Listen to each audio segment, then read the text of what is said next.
Okay, so what I'd like you to do, we're doing feet. This goes with the hand work I did in the previous video. So feet, bare feet, please, sitting comfortably on the floor, or if that's uncomfortable, sitting on a chair, and bring the toes towards you. Okay, if you can spread out the toes, do. See how wide I'm spreading my toes? Lovely. And then some of you may be able to wiggle just your little toes. Like so, but that's just my party trick. And then scrunch up the toes and point the feet away from you. Okay, so nice long stretch across the top of the foot.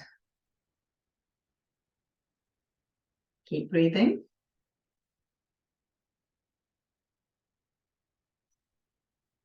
Lovely.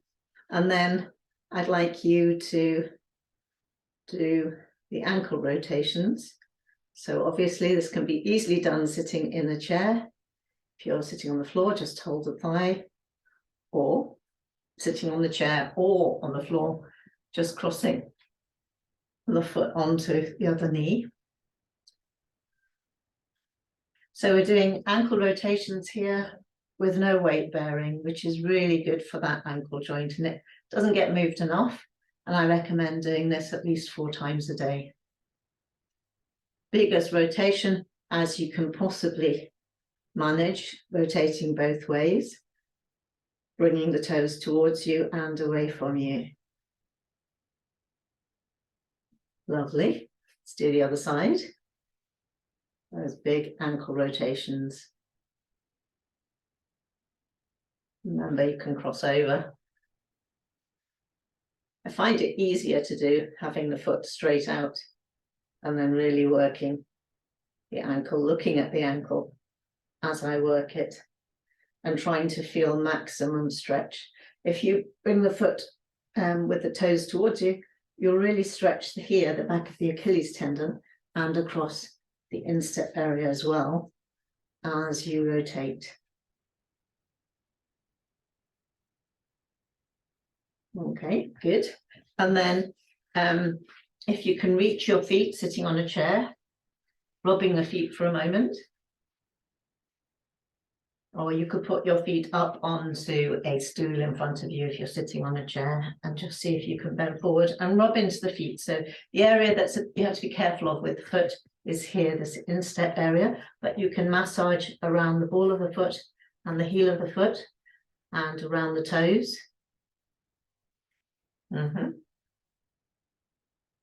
Lovely.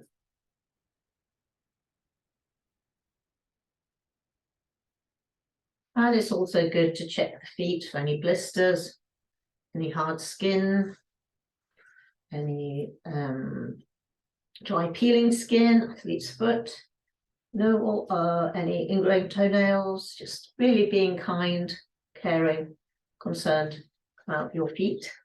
And then go to the other foot. So a rub through the foot is really nice, using the whole of the hand. Lovely. And then the massage with the thumbs.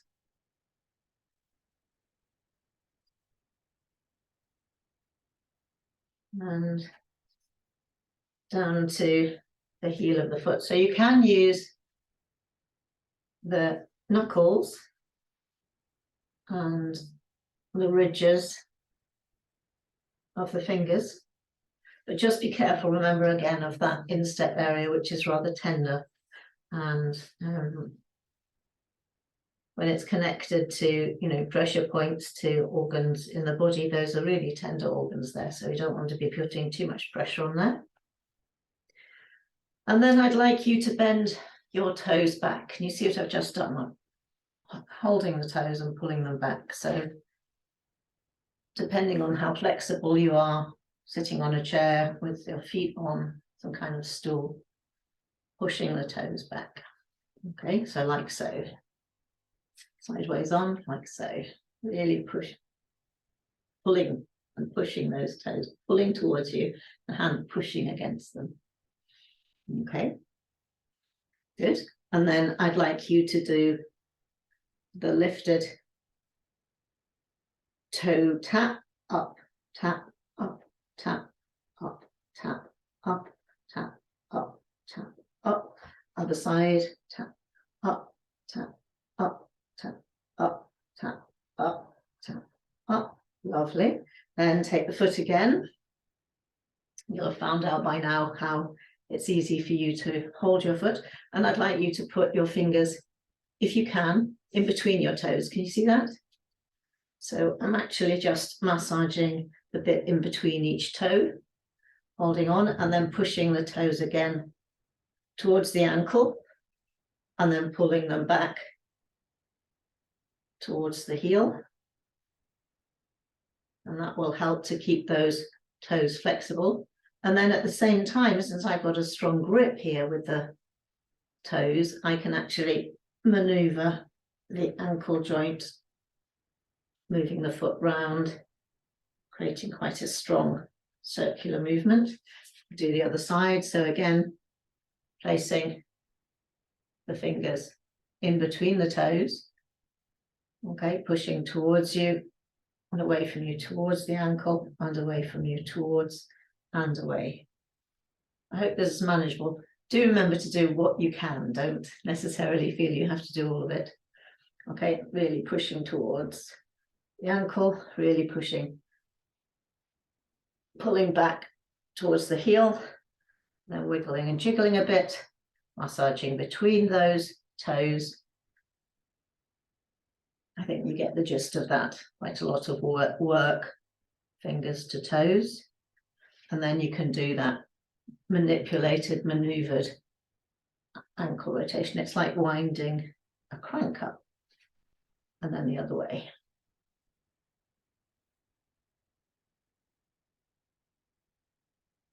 Lovely. And then rub all over the foot. And again, keep some moisturizing lotion or foot cream near.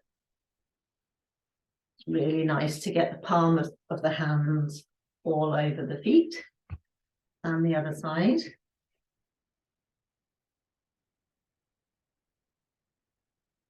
Nice, huh? Really good to give your feet that attention. I do that first thing in the morning, and I do that last thing at night when you're applying maybe moisturizer. Lovely. Your feet appreciate that touch too. And then go back again to spreading and stretching the feet quite strongly away from you. Okay. Opening out here across the top of that ankle joint, and then taking the feet from side to side. So hold on to the shins so that we're not moving the hip. We're actually trying to move ankle joint a bit. Out, out, out. You can separate the feet and then go in. But again, you'll see that the leg wants to move. So I'm trying to very firmly keep my legs there as we move that ankle joint. Great. Okay, hold that there. And those of you who are flexible enough to reach the ankle, you could rub the ankle, but remember, it can really hurt the lower back to do this deep stretch. So don't worry if you can't do it. All right, and then what I would suggest doing at the end, because it's so good for the feet, is to go into a wall and then just literally put the feet up. Okay, so comfortably lying with your feet up. I do that at the end of every day anyway. And there are lots of reasons why we do it. It will give the feet an enormous rest. They're usually, you've got your weight on them. And the veins in the legs, they're having to pump the blood back up to the heart all the time. But in this pose, they don't have to work so much. So those veins themselves can be rejuvenated and healed somewhat. They're getting a bit of a break. So it's very good for varicose veins, and it's just very good for your legs and your feet anyway. In yoga, this is the rejuvenating pose, Viparati Karani. And it's lovely to just close the eyes, maybe even put some gentle music on. Candlelight. Letting the music drift through the mind. Relaxing. So just about to finish this session. Just want to remind you that I'll be doing a second foot session. So you can look for that in my YouTube channel. And if you press the subscribe button, the videos will pop up when you come into YouTube, so you don't have to spend ages hunting around for them. Oh, and it's free as well. So to come out of that, you don't have to come out now, but you can listen to how to. You can stay up there and have a nice rest through the legs and feet. But to come out, bend the knees, roll over onto one side and come up. And I hope you enjoyed that. And please do look after your feet as much as possible. Thank you.